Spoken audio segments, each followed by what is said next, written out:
Welcome back, YouTube family. I said I'm gonna say family from now on because I'm so tired of being like, hey y'all, it's your girl Yeah. So what's up, YouTube family? I wish I had better news, but I had to take like a couple days to really sit down, move to plan B, and just rethink my movements and how I'm going to proceed with me trying to get on with a tanker company so I can get experience and get my foot in the game, because as you know, that was my goal, one of my goals for 2024. And just when I thought I had it in the bag, boom. They hit me, y'all. They hit me with the, we're not going to follow through with you.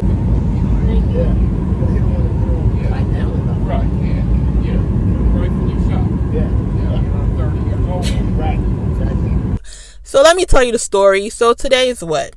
Today is March 24th. So today is Sunday. We're going to Sunday. So today is actually the 23rd, but let me check. I think it's already. Anyways, I think it's the 24th. I think it should be midnight already. So today's March 24th. My last day at Oakley Transport for Training Tankers was actually on what day was that? Thursday. So last Thursday, right? So I actually made it through to the last day of training, y'all, and they cut me on the last day. And I'm in the car because I'm pretty much on a little road trip, but I'm gonna tell you that towards the end. So I'm testing out my little LED light that I bought from TikTok. It's actually really good. So let me just tell you how the whole thing went the day that I knew something was just really wrong. So you guys saw the videos I was making. If I recalled my last video, I said I'm gonna wait until Friday to let y'all know what happened, because that was supposed to be the actual last day or test out day for the pumping, the offloading with the pumps. So everything was good. Me and my trainer, I built great rapport with him. I thought everything was good. But you know what they say? Dispatcher is trainer. They're never really your friend. But everything was good. I did 3 days out with him. Day 1 was good. Day 2 was good.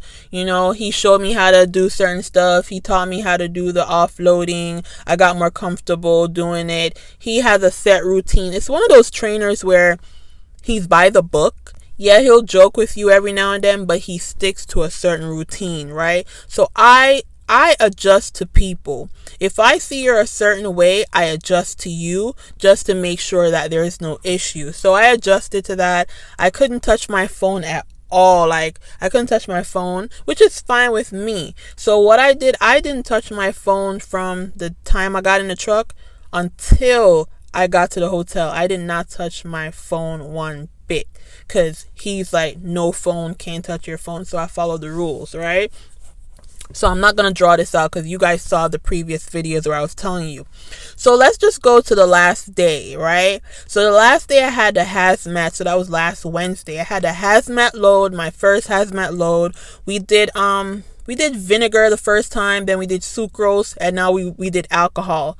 So everything was good. I did the pre-trip. We went to the terminal. We bobtailed to the terminal, did the pre-trip, hook up to the trailer, all that stuff. Boom, boom, bam. Pre-trip was good. We head out from Lake Wales to, where did we go? Saffron, Florida, which was, I don't remember how far away that was. So Saffron, Florida, right? So we were good. Everything was fine. Now I'm going to tell you the first instant where stuff was kind of shaky. There was a left turn going into the receiver. And I was there waiting for a while, and I took the left turn, but my trainer was like, probably I should have waited. Like, he said he was scared. I should have waited because traffic was coming towards us. I'm not gonna say anything dramatic or whatever. He's the trainer, right? He's the trainer. He feels how he feels, and again, he's very big on routine, right? But before I jump that, I should explain something that happened, because I'm all over the place, right? I was driving with him, and I was going Remember I said day 1 and day 2? Great, right? Doing the speed limit, sometimes I fall below the speed limit because, again, it's tanker. This is my third day driving with a fully loaded tanker, right? Tank, right? So, hazmat at that. So, I was driving like a little bit under the speed limit, and he got kind of snippy with me, and he was like, come on, speed up, speed up. I'm not even gonna lie. I got upset. I was upset, right? Because of how he said it, right? But what I did wrong, and they always tell you, you are the captain of your ship. When he did that, I just immediately just switched my whole driving. I just like, because the delivery was for 10, and at that time we were scheduled to be at 10:47. So I initially thought he just wanted to make sure we get there on time, so forth, right? So I started driving up, and I started doing the speed limit. I was like, I just want to get this over with, get us there, call it a day, because maybe now he just probably feel like I'm wasting time and I'm messing up his ETA, which we got there on time. And we had to wait for an hour. So there was pretty much no rush for nothing. We had to wait for an hour for Indian River to unload, right, or offload, I should say. So, if you see me looking around, because I'm at Love's, so I'm looking at the trucks and stuff pass. Yeah. So I made a left turn into the shipper and the receiver. And again, I just wanted to get us there. We got there on time. But he did make a mention of that, right? We did the offloading. I did my hazmat. He quizzed me on the hazmat bill of lading for hazmat loads, regular bill of lading. I passed the quizzes that he gave me. Everything was good, right? Now, we were talking, we were chopping it up, everything. We are leaving out of the receiver now, and it's the same left turn, right? So it's a one-way road, right? So I had to make sure I hurry up and get out, so I made the right turn to get out, and there was no traffic coming this time. But me actually pushing to make sure I'm not making the same mistake where I'm waiting too long and then traffic come along or whatever, and then I make that quick turn.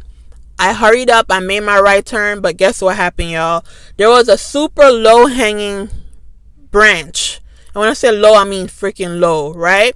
So before I saw the branch, he spotted the branch, and he was just like, stop. But I couldn't stop, I couldn't swerve. There was cars behind me and one-lane road, right? So there was cars on the other side. So I did not see an opportunity to swing or change lane to avoid it or anything. It was in the middle of the tractor. So I hit the branch.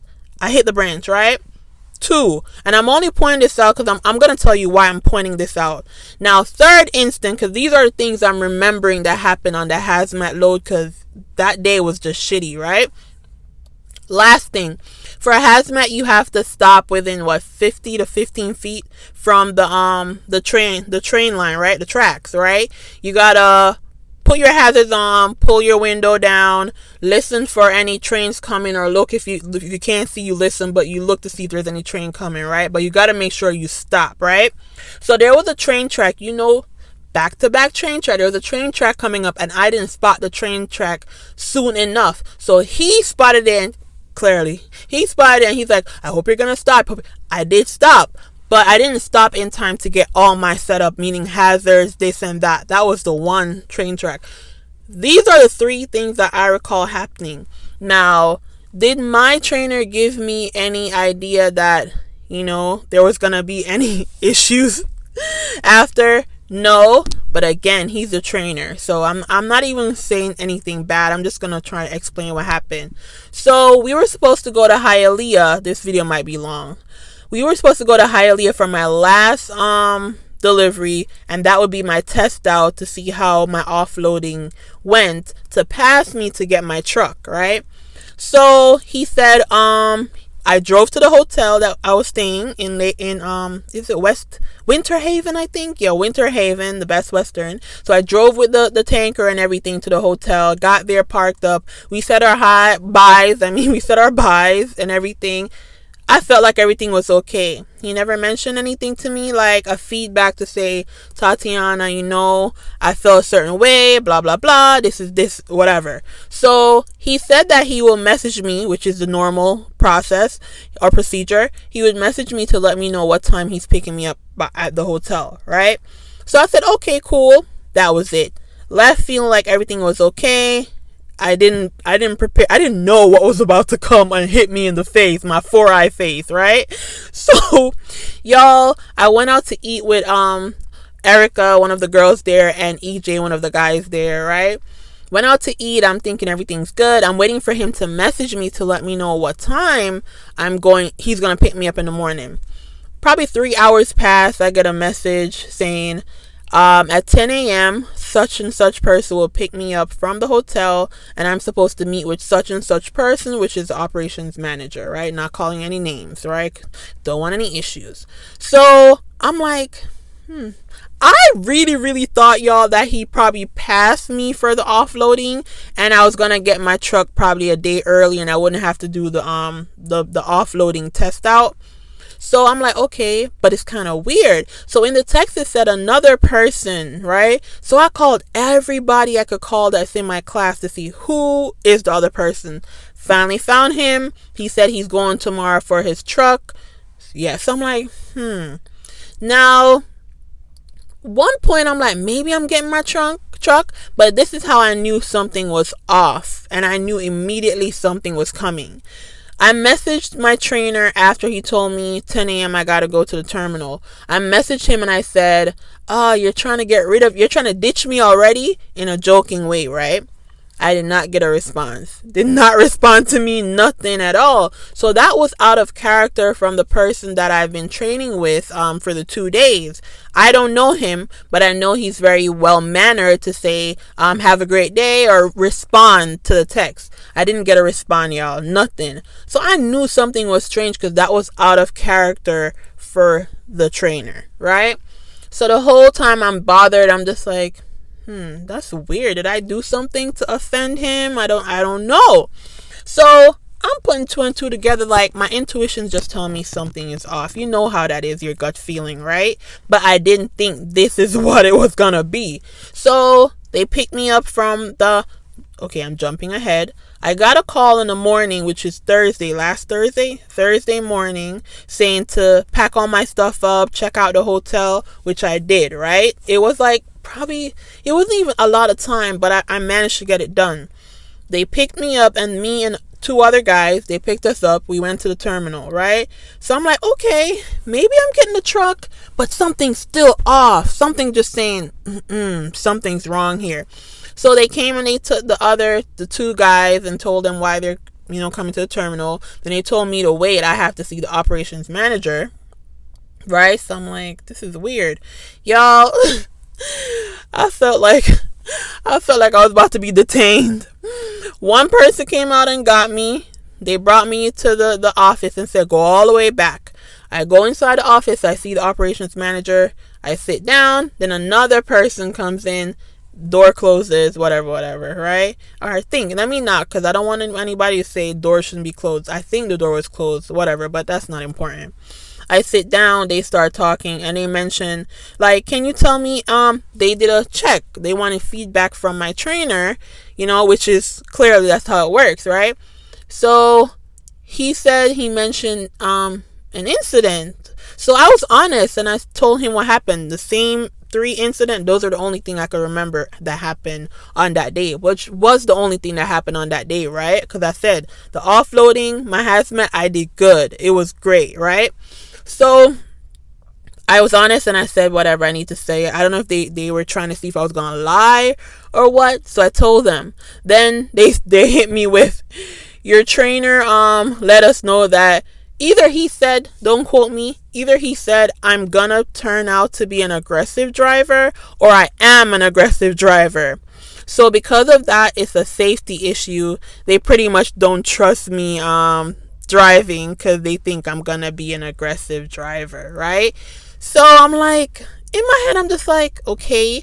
I even said it, I'm not gonna be combative, because y'all know, anybody that's a truck driver on here, y'all know it don't make no sense to argue or contest anything with a trainer. The trainer's word is Bible at the company. It doesn't make any sense. They have a certain pull, right, when it comes to training the new drivers or whatever.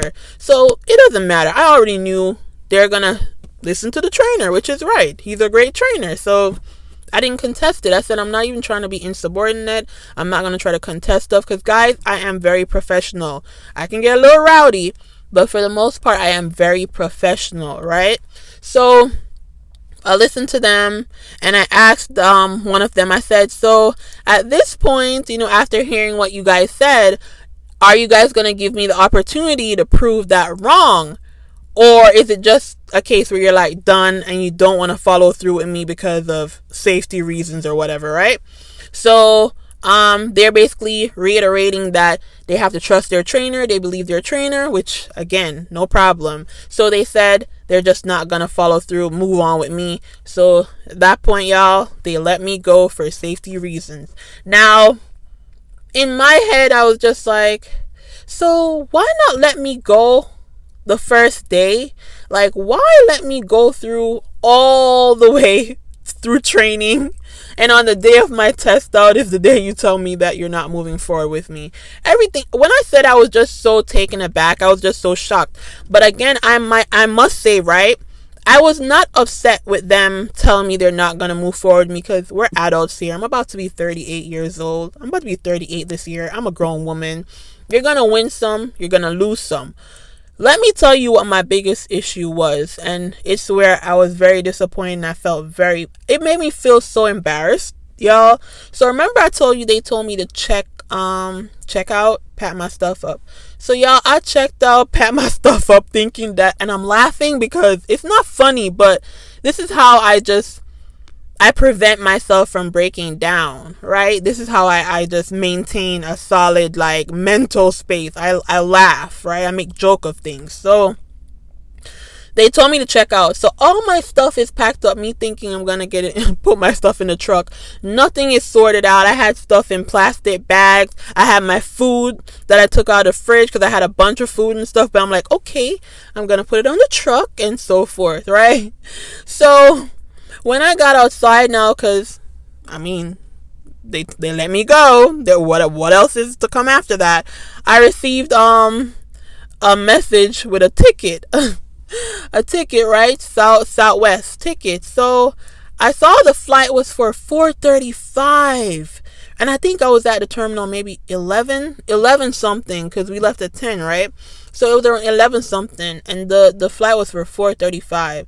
So in my head, I'm like, what the hell? There's a flight already? Like, I don't have anything sorted out. Like, if I'm going to the airport, I gotta separate my stuff to make sure certain liquid, I have the right amount of liquid. All that stuff is separated. And like I said, I got laundry to do. I didn't do all my laundry, so I have dirty. I had to separate a bunch of stuff. And the food, clearly I can't bring the food, right? And it was a good amount of food. So I called the operations manager and I was like, like, I don't understand how it's gonna work, because I'm going to the airport and I have to get myself sorted out. Guys, luckily I brushed my hair up in some decent way, and put a shirt on and a joggers, because the same way I went to the terminal is the same way I end up going to the airport. So luckily I look almost decent. So I said to him, like, I gotta separate my stuff. I accumulated a lot of stuff being there, buying stuff and all that or whatever. So I needed another luggage. I need another suitcase or something to separate my stuff. So the operation manager was like, yeah, that makes a lot of sense. So what, you need to go to Walmart or something? So they got me an Uber, quick as hell, and they added Walmart as a drop off and then to take me to the airport. Y'all, I went to Walmart. I bought one of those little I have it with me right now too. Those little roll up suitcase, like the duffel bags, but it has the wheels on it. I got one of those, right? And I had to go to the airport, find a little corner. I had all my stuff on the ground, sorting out my stuff to make sure luckily for me, I'm so picky at making sure my weight's good that I have a little scale that I bring with me when I'm traveling. So I had to sort my stuff out, weigh both of my bags to make sure I don't go over the 50-pound limit, just to make sure I'm good for the flight. I did all that. I was in the corner looking like a little bum. And y'all, when I'm going to the airport, I like to look decent. So how I was looking in that airport, I didn't even have my jacket. I had a t-shirt on, a joggers, and luckily I had my sneakers on. I didn't even have a winter jacket. I'm coming back to Pennsylvania from Florida, so it's colder, right? So once I got to the airport, I had to take out all my stuff, take out my coat and all that just to get myself prepared. So let me tell you the funny stuff, right? The funny thing. Remember I said the trainer did not answer me. So I bought a straw hat for when it gets hot when we're doing training, and I left it in the truck. And I said to him, I was like, sorry to bother you. And I said that because I felt like I was bothering him. He did not respond to me, right?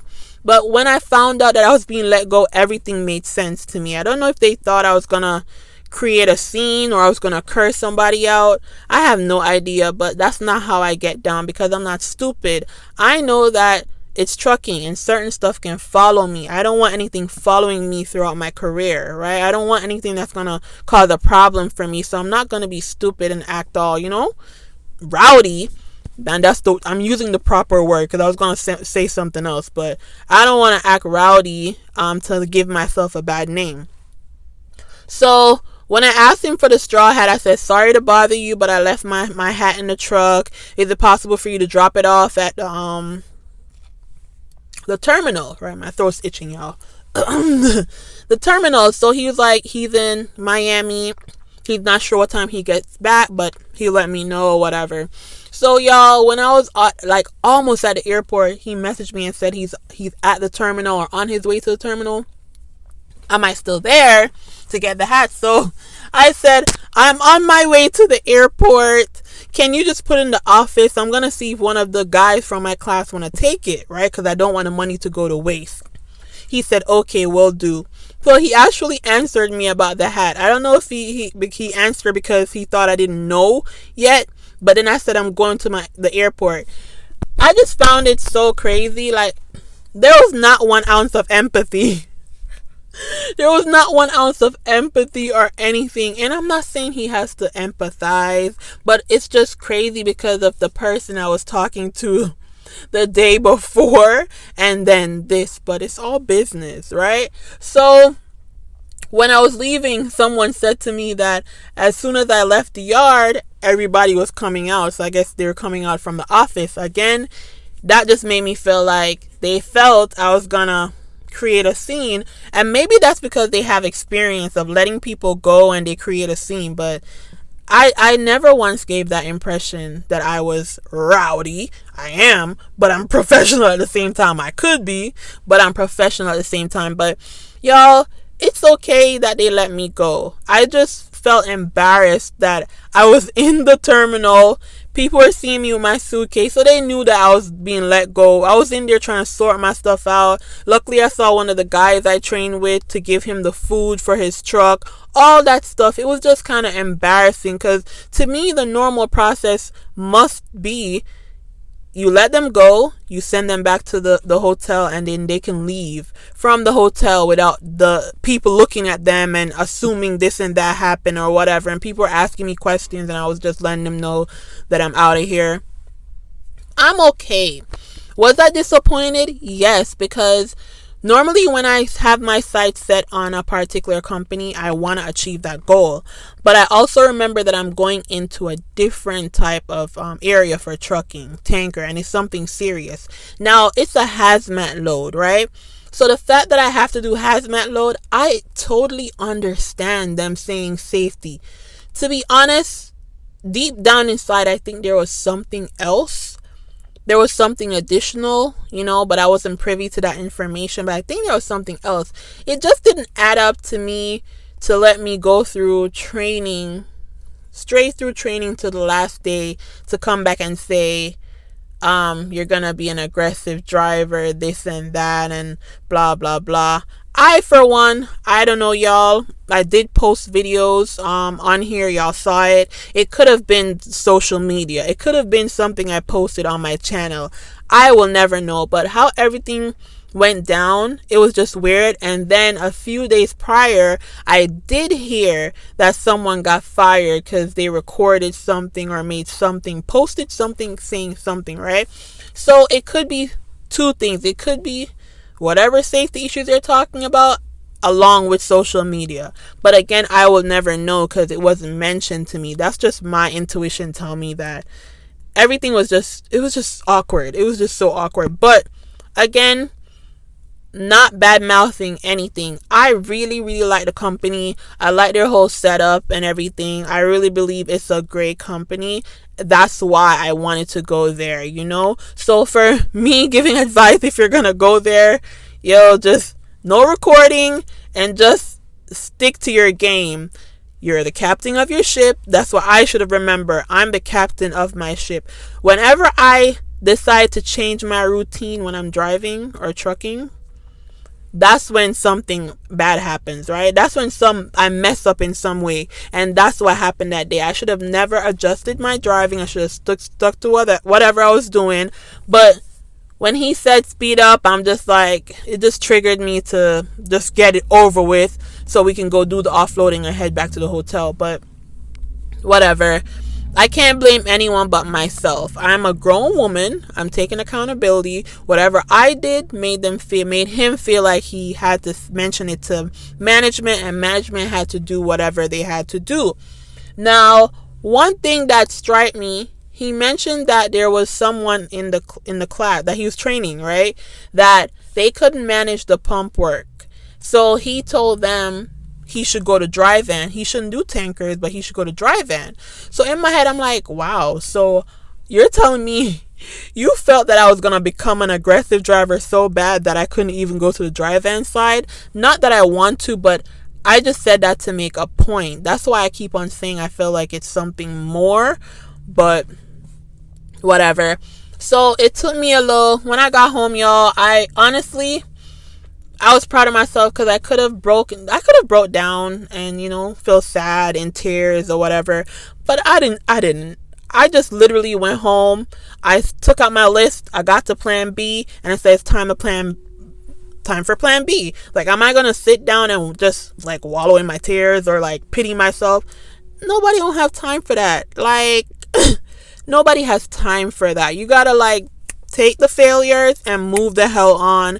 And because of how I've grown my faith in the Lord and even manifesting things that I want, it would be so ridiculous for me to be crying and be upset because I didn't get into the first tanker company I tried for. It would be ridiculous. That would be a slap in God's face, right? It would be a slap in the Lord's face because He's been there for me. Like, I've seen my blessings, like, from last year, from I started trucking, actually. Everything has been seamless for me, the whole process. I've never got a rejection. So this being my first rejection, it's okay. I passed my test on the first try. I got into Werner. I got into another company, really, really great company, the one I can't mention, so it's okay. It's no problem.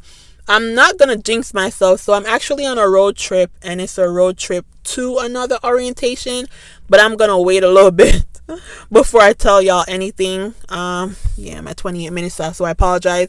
I'm going to wait a little bit before I mention what's going on with this new journey, but y'all, I just had to tell you guys because I know it didn't make sense to tell you about my journey for tankers and then I didn't tell you about the failure. It would be a slap in the face to you guys. So word to transparency, I failed.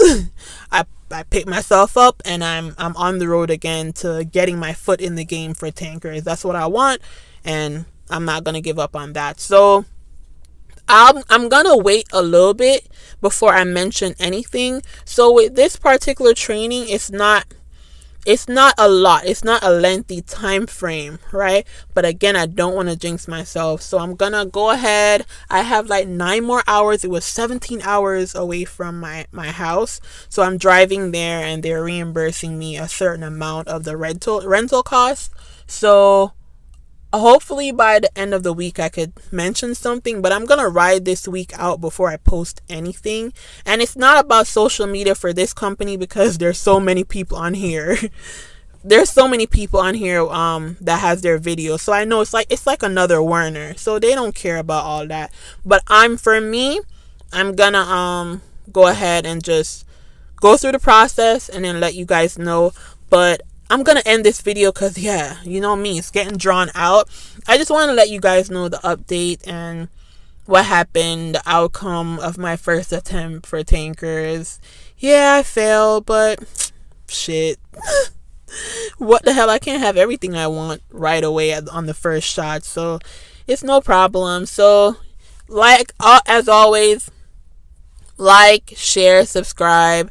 Thank you so much for watching. Thank you so much for listening to my drawn out videos. I hope you guys appreciate me just talking. Sometimes I try to add more to my videos, but I just feel like it's so unnecessary for the whole extra bedazzling and embellishments. So I don't do all that I could. I don't know if y'all want that. If you guys want to see something different, comment and let me know if there's a topic you want me to speak on. I do have some other stuff I want to talk about, but if you guys have something you want me to make a video on, just let me know. And yeah, y'all, I'm about to go. I just went into Hardee's, got me some chicken on tender. I'm about to eat, and I'm about to sleep in the car. I might drive over to the trucking side because I'm at Love's. I might drive to the truck side because I think I'll feel more comfortable being over there with the trucks. I don't know. But I'm about to get some rest because I'm getting up like around 3 a.m. to continue my 9-hour. I have 9 hours and some minutes left to get to my destination. So I'll catch you guys on the next video. Thank you for listening to my annoying voice. Bye, my YouTube family. Bye. Talk to y'all later.